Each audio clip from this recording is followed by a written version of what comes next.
ಇದೀಗ ನಾಗರಿಕರಿಂದ ಪೊಲೀಸರು ಸುಲಿಗೆ ಮಾಡುತ್ತಿರುವ ಪ್ರಕರಣಗಳು ತುಂಬಾ ಭೀತಿ ಮೂಡಿಸಿದೆ. ಪೊಲೀಸ್ ಇಲಾಖೆಗೆ ಪೊಲೀಸರಿಂದಲೇ ಮಸಿ ಬಳಿಯುವ ಹೇಯ ಕೃತ್ಯಗಳು ನಡೆಯುತ್ತಿವೆ. ಅದೇ ರೀತಿ ಇತ್ತೀಚೆಗೆ ಖಾಸಗಿ ಕಂಪನಿಯೊಂದರ ಉದ್ಯೋಗಿ ವೈಭವ್ ಪಟೇಲ್ ಎಂಬ ಅಮಾಯಕ ನಾಗರಿಕರನ್ನ ಬೆಂಗಳೂರು ನಗರದ HSR ಲೇಔಟ್ನ ಅಯ್ಯಪ್ಪ ಸ್ವಾಮಿ ದೇವಸ್ಥಾನದ ಬಳಿ ಗಸ್ತಿನಲ್ಲಿದ್ದ ಬಂಡೆಪಾಳ್ಯದ ಪೊಲೀಸ್ ಪೇದೆಗಳಾದ ಮಲ್ಲೇಶ್ ಮತ್ತು ತೀರ್ಥ ಕುಮಾರ್ ಎಂಬುವರು ಅಡ್ಡಗಟ್ಟಿ 2,500 ರೂಪಾಯಿ ಸುಲಿಗೆ ಮಾಡಿದ ಹೇಯ ಪ್ರಕರಣವು ನಡೆದಿತ್ತು. ಈ ಪ್ರಕರಣವನ್ನ RPI ತೀವ್ರವಾಗಿ ಖಂಡಿಸಿದೆ. ಈ ಪ್ರಕರಣದಿಂದ ಬೆಂಗಳೂರು ನಗರ ಪೊಲೀಸ್ ವ್ಯವಸ್ಥೆಗೆ ಮತ್ತೊಂದು ಕಪ್ಪು ಚುಕ್ಕಿ ಇಟ್ಟಂತೆ ಪೊಲೀಸ್ ದಾದಾಗಿರಿ, ರಿಯಲ್ ಎಸ್ಟೇಟ್ ಪೊಲೀಸ್ ದಂದಾಗಿರಿ ಇತ್ಯಾದಿ ಹಲವು ಪೊಲೀಸ್ ಅವಾಂತರಗಳ ಪಟ್ಟಿಗೆ ಸುಲಿಗೆ ಪೊಲೀಸ್ ದಂಧೆಯು ಒಂದು ಜೀವಂತ ಪ್ರಕರಣವಾಗಿದೆ. ಈ ಪ್ರಕರಣವು ಇದೀಗ ಬೆಳಕಿಗೆ ಬಂದು ಬೆಂಗಳೂರು ನಗರ ನಾಗರಿಕರನ್ನ ಆತಂಕಕ್ಕೀಡು ಮಾಡಿದೆ. ಇದರಿಂದ ಪೊಲೀಸ್ ಇಲಾಖೆಯು ತಲೆ ತಗ್ಗಿಸುವಂತೆ ಮಾಡಿದೆ ಎಂದು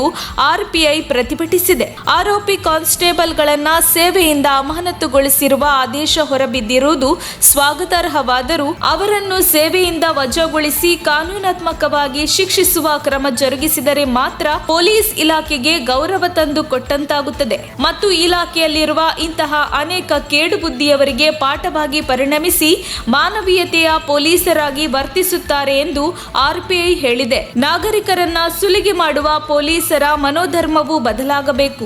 ಯಾವುದನ್ನು ನಿಯಂತ್ರಿಸಲು ಪೊಲೀಸರು ನೇಮಕಗೊಳ್ಳುತ್ತಾರೋ ಅದೇ ಪೊಲೀಸರು ಸುಲಿಗೆ ಮಾಡಿದರೆ ಅವರು ಆರೋಪಿಗಳಾಗುತ್ತಾರೆ. ಅಲ್ಲದೆ ಇಂತಹ ದಂಧೆಯ ಅಪರಾಧಿಗಳೆಂದು ನಿರೂಪಿಸುವಷ್ಟರಲ್ಲಿ ಅದೇ ಇಲಾಖೆ ಅಧಿಕಾರಿಗಳಿಂದ ಅಮಾನತು ರದ್ದುಪಡಿಸಿ ಬೇರೊಂದು ಕಡೆಗೆ ವರ್ಗಾಯಿಸಲ್ಪಡುತ್ತಾರೆ. ಇದರಿಂದ ಆರೋಪಿಗಳಿಗೆ ಶಿಕ್ಷೆಯಾಗುವುದಿಲ್ಲ, ಬದಲಿಗೆ ಇಲಾಖೆಯ ಆಡಳಿತಾತ್ಮಕ ಕ್ರಮ ಎಂದು ಹೇಳಿ ಅವರಿಗೆ ಕ್ಷಮೆ ನೀಡುವ ಕೆಟ್ಟ ಕ್ರಮವಾಗಿದೆ. ಇಂತಹ ಆರೋಪಿ ಪೊಲೀಸರ ಬಗ್ಗೆ ಇಲಾಖೆಯು ಗಂಭೀರವಾಗಿ ಚಿಂತಿಸಿ ಎಚ್ಚರಿಕೆಯ ಕ್ರಮಗಳನ್ನು ಜರುಗಿಸಬೇಕೆಂದು ಅವರನ್ನು ಜೈಲಿಗೆ ತಳ್ಳಿದಾಗ ಮಾತ್ರ ಪೊಲೀಸ್ ಇಲಾಖೆಯಲ್ಲಿನ ಇಂಥವರು ಸಹ ಪಾಠ ಕಲಿತು ದಂಧೆಗಳು ನಿಲ್ಲುವಂತಾಗುತ್ತದೆ. ಈ ಬಗ್ಗೆ ವರಿಷ್ಠಾಧಿಕಾರಿಗಳು ಕಾರ್ಯೋನ್ಮುಖವಾಗಬೇಕೆಂದು ಒತ್ತಾಯಿಸಿ RPI ಬೆಂಗಳೂರು ನಗರ DCP ಕೋರಮಂಗಲ್ ಅವರಿಗೆ ಮನವಿ ಪತ್ರ ನೀಡಿ ಪ್ರತಿಭಟಿಸಿದೆ.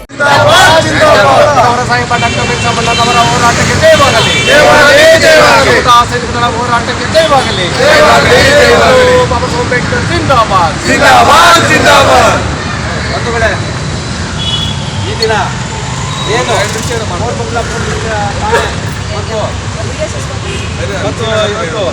ಏನು ನಮ್ಮ ಈ ವಿಭಾಗದ DCP ಸಾಹೇಬರಿಗೆ ಏನು ನಿನ್ನೆ ನಡೆದಂಥ ಅವಘಡದ ಬಗ್ಗೆ ಪೊಲೀಸ್ ಅವರ ಒಂದು ಸಾರ್ವಜನಿಕರ ಮೇಲೆ ನಡೆದಂಥ ದೌರ್ಜನ್ಯ ಖಂಡಿಸಿ ಮತ್ತು ರಿಪಬ್ಲಿಕನ್ ಪಾರ್ಟಿ ಆಫ್ ಇಂಡಿಯಾದ ಬಡವರ ಸಾಹೇಬ ಡಾಕ್ಟರ್ ವೆಂಕಟರಮಣರವರ ನೇತೃತ್ವದಲ್ಲಿ ಇವತ್ತು ಕೋರಮಂಗಲ ಪೊಲೀಸ್ ಠಾಣೆ ಮುಂದೆ ಸಾಂಕೇತಿಕವಾದ ಧರಣಿ ಮಾಡಿ ಅದಕ್ಕೆ ಸಂಬಂಧಪಟ್ಟಾಗೆ ಏನು ಬಡವರ ಸಾಹೇಬ ಡಾಕ್ಟರ್ ವೆಂಕಟರಮಣರವರ ಏನು ಕಾರ್ಯ ದಕ್ಷತೆಯನ್ನು ನೋಡಿ ಇವತ್ತು ಬೆಂಗಳೂರು ನಗರದ ಎಲ್ಲ ನಮ್ಮ ವಿಧಾನಸಭಾ ಕ್ಷೇತ್ರ ಹಾಗೂ ಎಲ್ಲ ನಮ್ಮ ನಾಯಕರುಗಳು ಪದಾಧಿಕಾರಿಗಳು ಈ ಕಾರ್ಯಕ್ರಮಕ್ಕೆ ಆಗಮಿಸಿದ್ದಾರೆ.